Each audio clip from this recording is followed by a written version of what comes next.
Lisa Reynolds had served thousands of passengers during her 8 years as a senior flight attendant. But the quiet woman sitting in seat 1A that morning looked like the easiest passenger to dismiss. And that small decision, made in the polished cabin of Skybridge Airlines Flight 482 somewhere above 30,000 feet, would quietly set in motion a chain of events that would change the careers of everyone on that aircraft before the day was over. The boarding process at Los Angeles International Airport had unfolded with the usual rhythm of rolling suitcases, polite greetings, and the soft chime of boarding announcements echoing through the jet bridge. First-class passengers stepped onto the plane wearing tailored jackets, designer sunglasses, and the kind of confidence that came with expensive tickets. When Lisa glanced down at the passenger manifest on her tablet, she expected every name in the front row to match that polished image.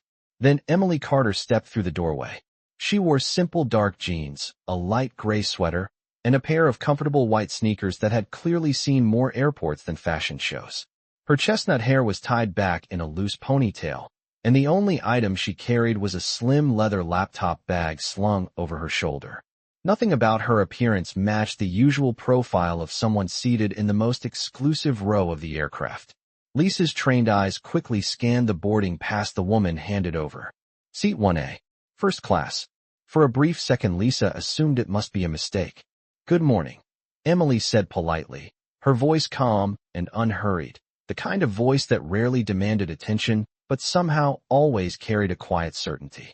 Lisa forced a professional smile, though her eyes moved from the boarding pass to the woman's sneakers again. Are you sure you're seated in first class today, ma'am? She asked, the question wrapped in courtesy but edged with doubt. A few passengers already seated nearby glanced up from their phones. Emily didn't react the way most passengers did when questioned. She didn't argue or raise her voice. She simply nodded once and replied, "That's what my ticket says." Lisa studied the pass again before stepping aside. Right this way.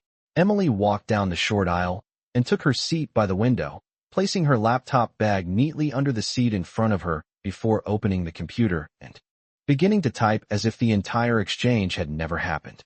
Outside the window, baggage trucks rolled slowly across the runway while the morning sun reflected off the aluminum wing. Inside the cabin, the scent of fresh coffee drifted through the air as the rest of the first-class passengers settled in. Lisa continued greeting travelers, but every so often her gaze drifted back towards seat 1A. The woman worked quietly, occasionally pausing to review something on her screen before typing again with steady focus. No flashy jewelry, no expensive watch, no designer handbag placed proudly on the seat beside her. Just calm concentration. In Lisa's experience, first class was a place of visible status. People liked to show they belonged there. But something about this passenger didn't fit that pattern at all. As the cabin door closed and the aircraft began to push back from the gate, Lisa made a silent judgment she had made countless times before in her career. Some passengers belonged in first class. Others simply found their way there by accident. What Lisa Reynolds didn't realize, as the engines began to hum and the plane slowly taxied toward the runway, was that the quiet woman typing calmly beside the window was not only supposed to be sitting in seat 1A, she was someone whose decisions could quietly reshape the future of the airline itself. The aircraft lifted smoothly above the sprawling grid of Los Angeles, climbing steadily through the bright California sky, while the quiet rhythm of travel settled across the first-class cabin. Seatbelt signs remained illuminated as the plane reached 10,000 feet, and the low hum of the engines blended with the gentle rustle of newspapers, the tapping of keyboards, and the occasional murmur of quiet conversation. Emily Carter continued working without interruption, her eyes focused on the glowing screen of her laptop as charts, reports, and financial projections moved across the display. She reviewed each document with the calm efficiency of someone accustomed to making decisions that carried real weight, occasionally pausing to write a few notes in a small leather notebook resting beside her coffee cup.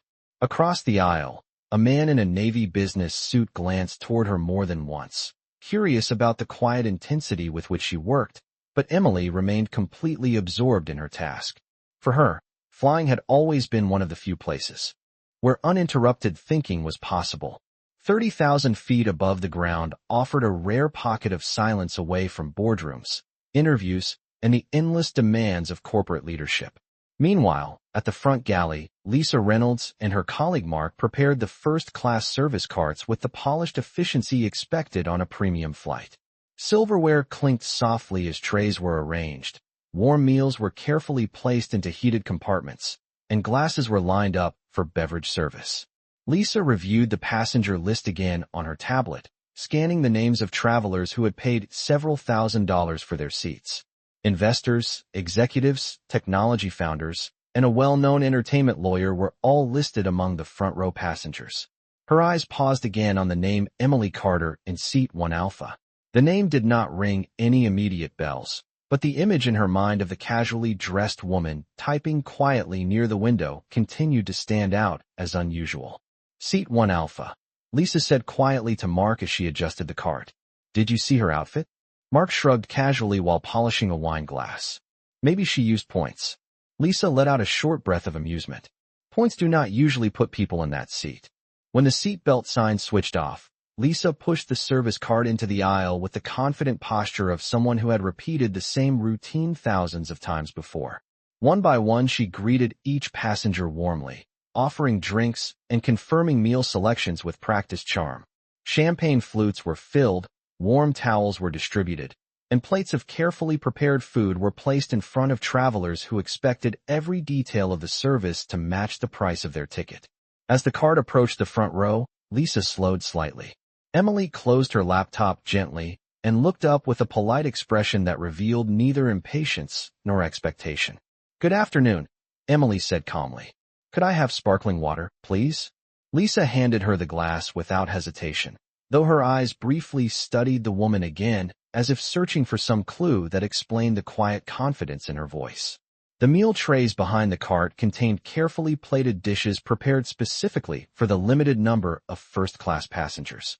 Lisa knew exactly how many meals had been loaded for the flight. And yet, as she looked at the woman sitting calmly beside the window, she felt the same quiet doubt returning to her mind. Something about the situation did not match the picture she expected in first class. The rest of the passengers were already enjoying the early stages of service, unfolding napkins and exchanging polite conversation as the aircraft cruised steadily above the clouds.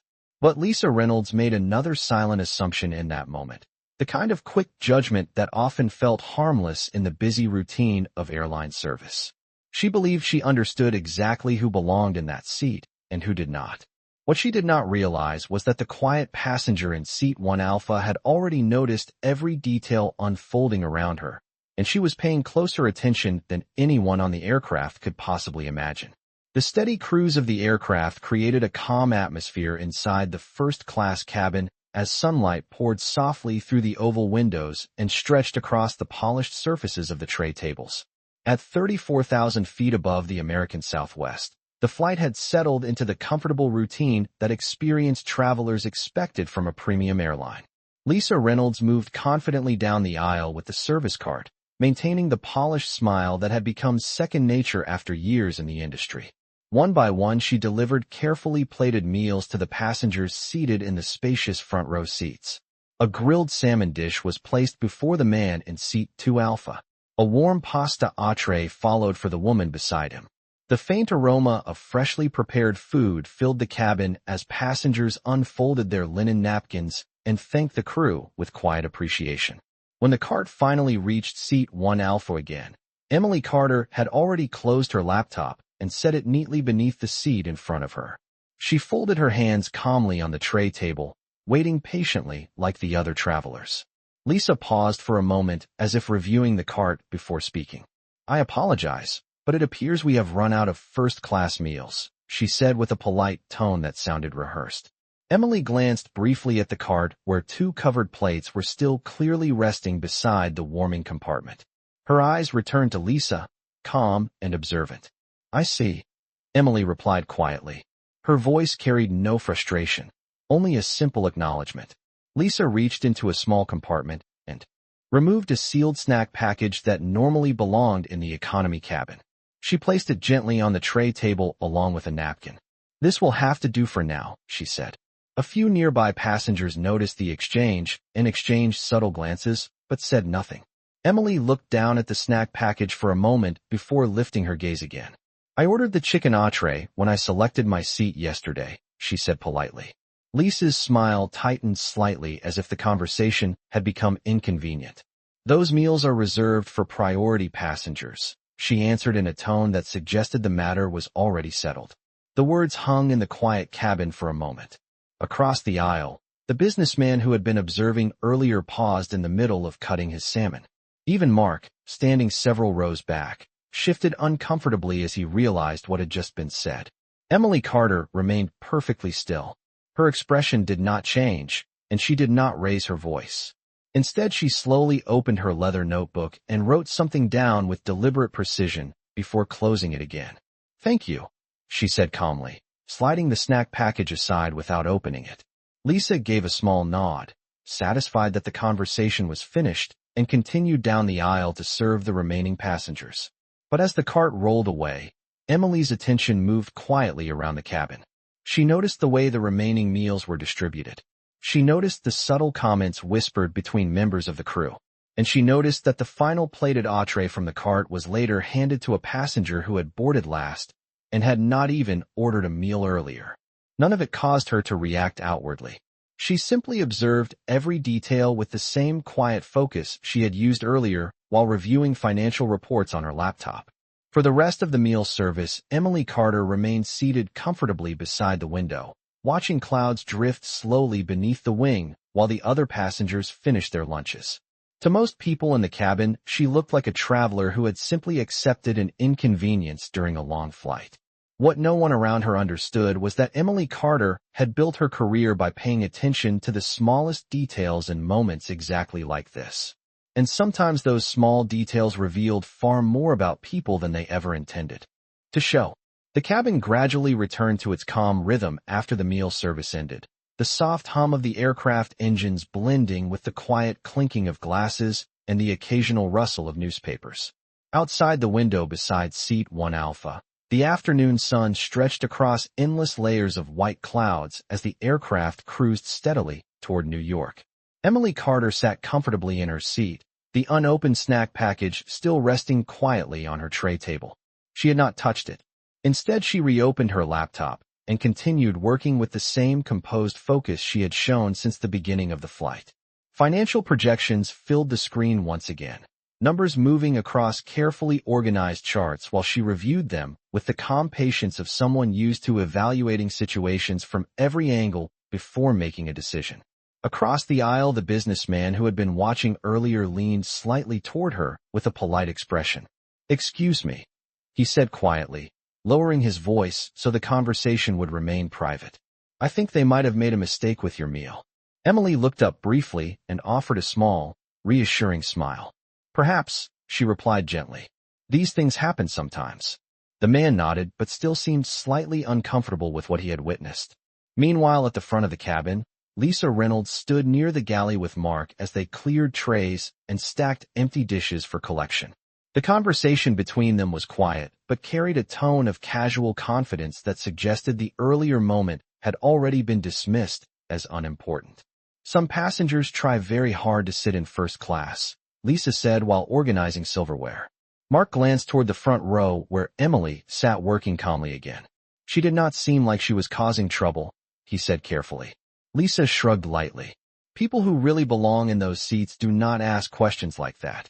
She adjusted the service tablet on the counter and began preparing the beverage service that would follow shortly. None of the crew members realized that every word spoken within that small galley space carried farther through the quiet cabin than they expected.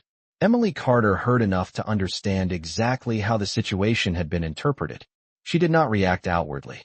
Instead, she closed the document on her laptop and slowly wrote another short note in the same leather notebook she had used earlier.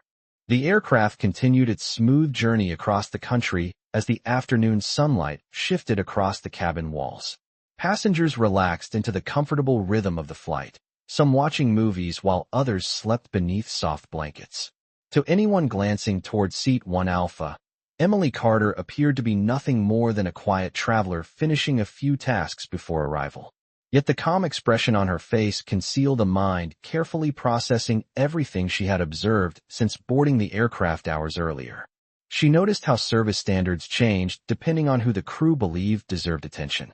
She noticed the assumptions people made within seconds of seeing someone's clothing or appearance.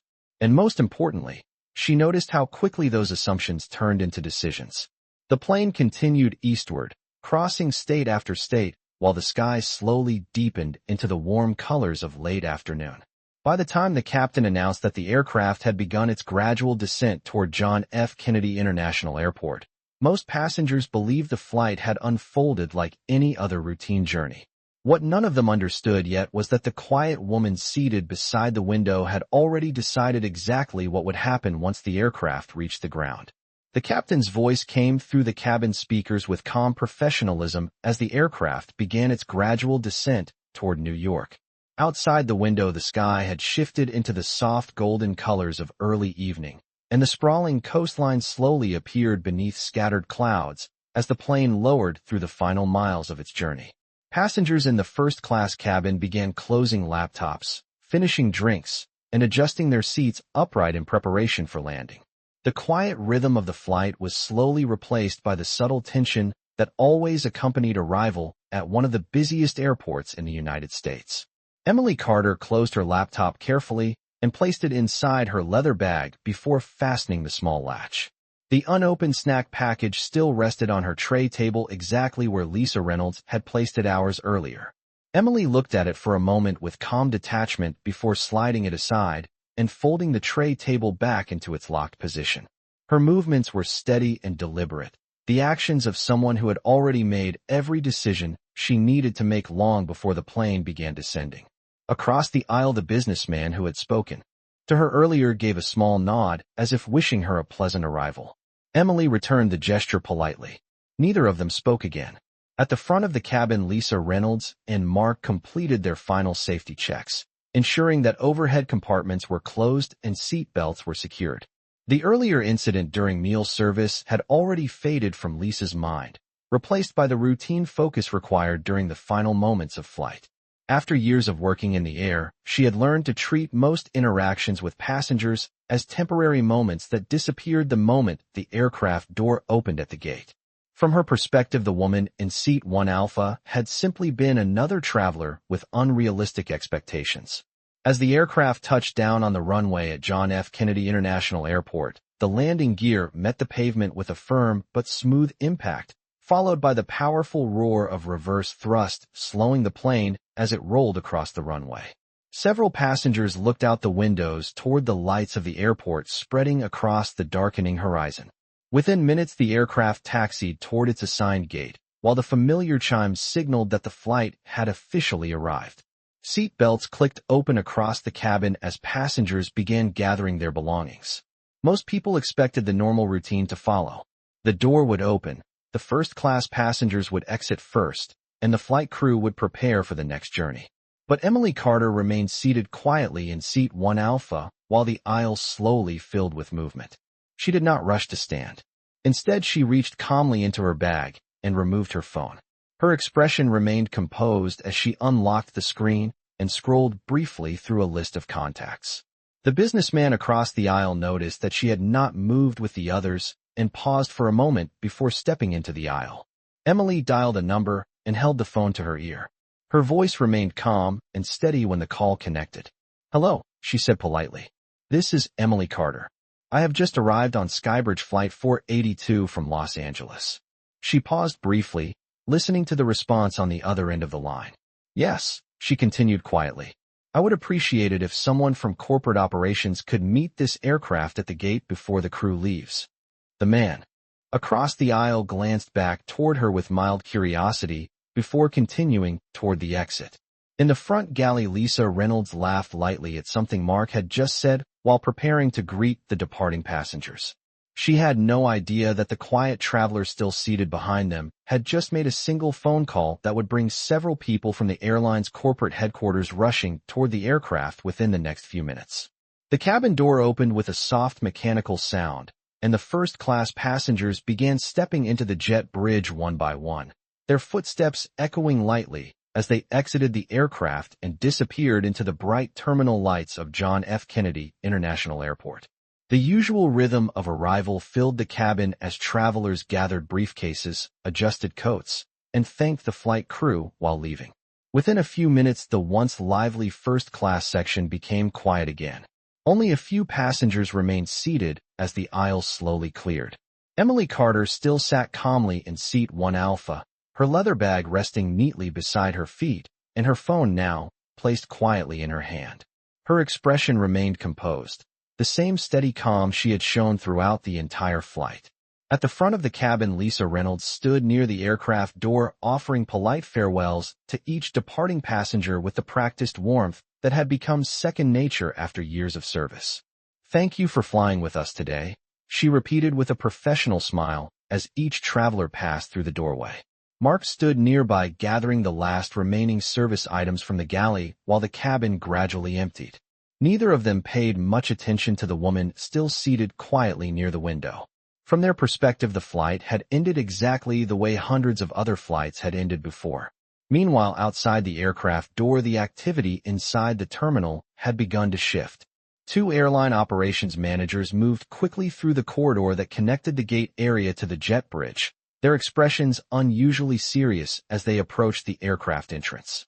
A third man in a dark business suit followed closely behind them while speaking quietly into a headset. Airport staff nearby noticed the sudden urgency in their movement, but did not yet understand the reason for it. Inside the cabin, Emily Carter stood up slowly and lifted her bag over her shoulder just as the final passenger stepped into the jet bridge. She remained in the doorway area but did not move toward the exit. Instead, she calmly waited. Lisa noticed her for the first time since the phone call had been made earlier. "Ma'am, we are ready for you to exit now," Lisa said politely while gesturing toward the open door. Emily gave a small nod but did not step forward yet. At that exact moment, the two airline managers appeared at the entrance of the jet bridge and stepped onto the aircraft with visible urgency. Their eyes immediately searched the cabin until they spotted the woman standing near seat 1 Alpha. The man in the business suit behind them straightened his jacket as he entered the aircraft as well. Lisa's professional smile faded slightly as she noticed that the three men had not greeted the crew or asked about the passengers. Instead, they walked directly toward Emily Carter with clear purpose. "Miss Carter," the first manager said respectfully as he approached her. "Thank you for waiting for us." The sudden shift in tone caused several members of the flight crew to pause where they stood. Mark glanced from the galley toward the aisle with a confused expression. Emily Carter greeted the managers calmly, as if this meeting had been planned all along. Lisa Reynolds watched the scene unfold only a few feet away, still unaware that the quiet passenger she had judged earlier during the flight was not simply another traveler passing through the first-class cabin. In the next few moments, the reality of who Emily Carter truly was would begin to reshape the entire situation inside that aircraft. Lisa Reynolds felt the shift in the atmosphere before anyone even explained what was happening. The three men who had just entered the aircraft carried themselves with the unmistakable authority of senior airline officials, the kind of presence that rarely appeared on a gate arrival without a serious reason.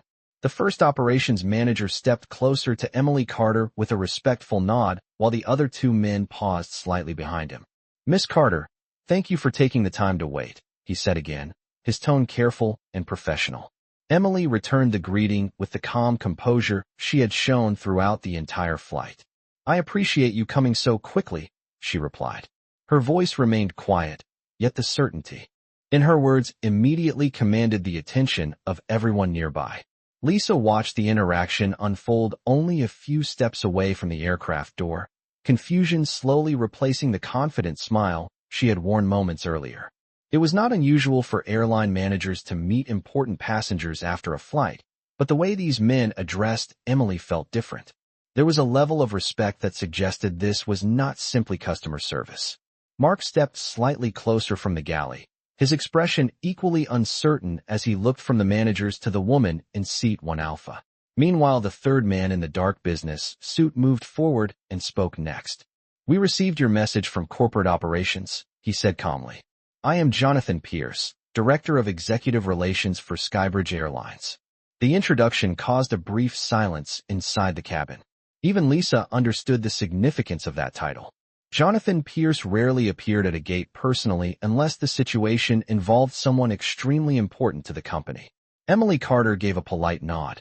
"Thank you for coming, Mr. Pierce," she said. "I wanted to speak with someone about an experience that occurred during this flight." Her tone remained measured and calm, but the seriousness behind her words immediately changed the mood in the aircraft. The operations manager glanced briefly toward the flight crew before returning his attention to Emily. "Of course," he said. "If there has been any issue during the flight, we will address it immediately." Lisa felt a faint uneasiness building in her chest as she realized the conversation was slowly turning toward the earlier meal service. She replayed the moment in her mind, remembering the snack package, the comment about priority passengers, and the quiet way Emily had simply written something down in her notebook instead of arguing. Until that moment, Lisa had believed the situation was already forgotten. Emily Carter spoke again, still composed.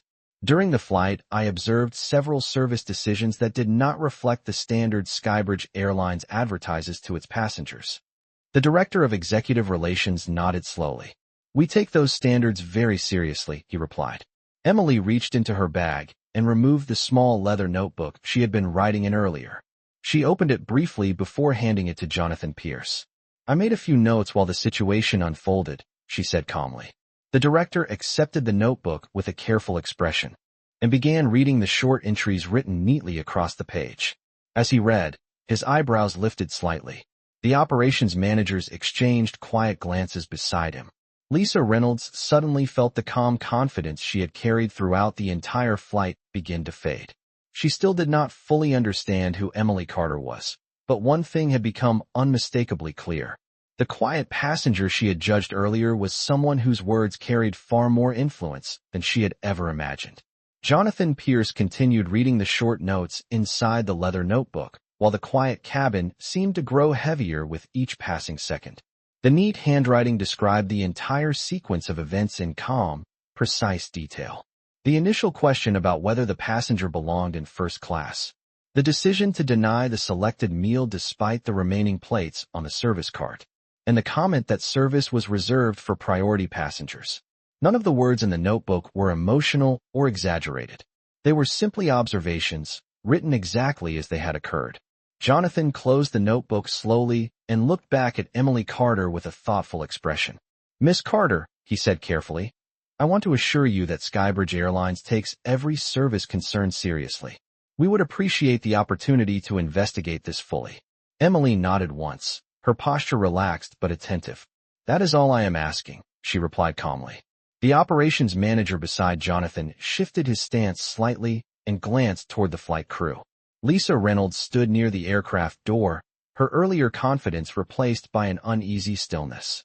She was beginning to understand that this situation had moved far beyond a simple passenger complaint.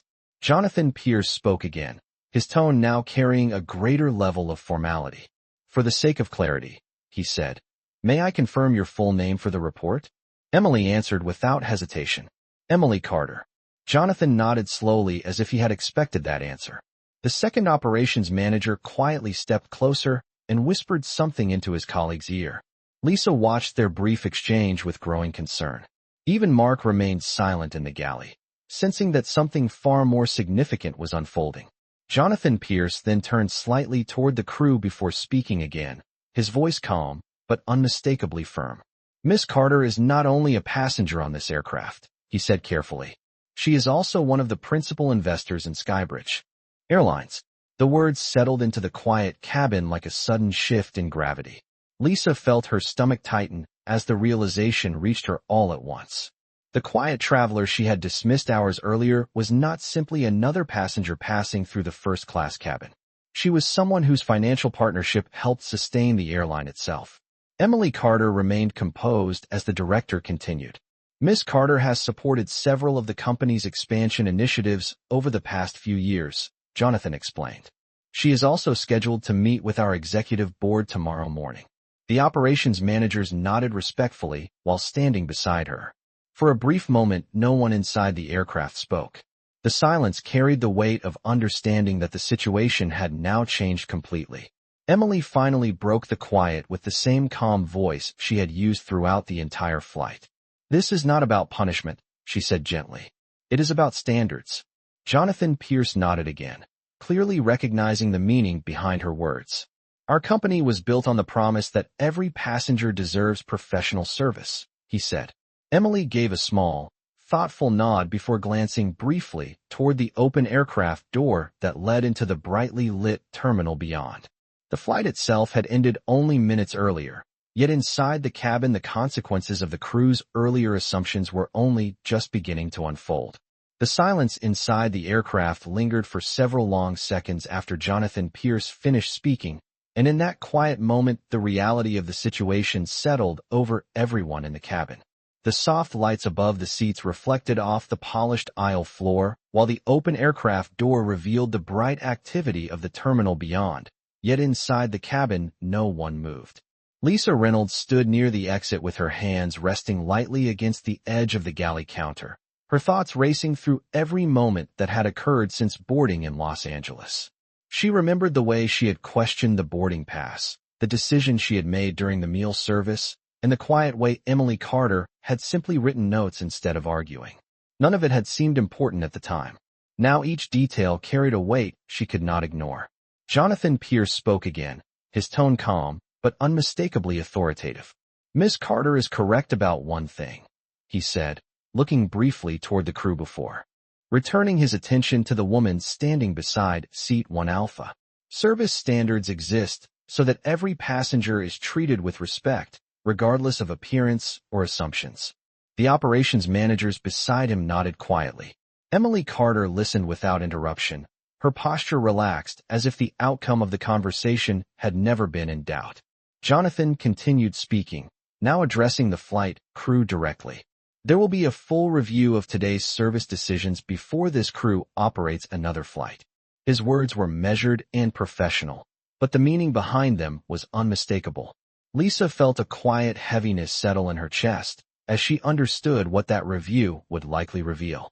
Years of training had taught her that the airline's reputation depended on consistency and professionalism, yet in a single moment of assumption, she had ignored those principles. Emily Carter finally stepped forward slightly, her voice calm and thoughtful as she addressed Jonathan Pierce and the managers. "I did not ask you to come here simply because of a meal," she said. "Small inconveniences happen during travel all the time." Jonathan listened carefully as she continued. "What matters is the pattern behind the decision. When service changes based on how someone looks or how they dress, the company begins to lose something far more valuable than a meal." The words were quiet, but they carried a clarity that left no room for misunderstanding. Jonathan Pierce closed the leather notebook and handed it back to her respectfully. "Your point is well taken," he said. Emily accepted the notebook and placed it back inside her bag before finally turning toward the open aircraft door.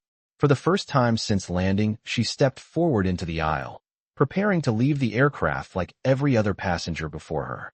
As she reached the doorway, she paused briefly and glanced back toward the cabin. Her expression remained calm, without anger or satisfaction. "Respect costs nothing," she said gently, "but the absence of it can cost an entire organization its reputation." With that, she stepped into the jet bridge and disappeared into the bright lights of the terminal.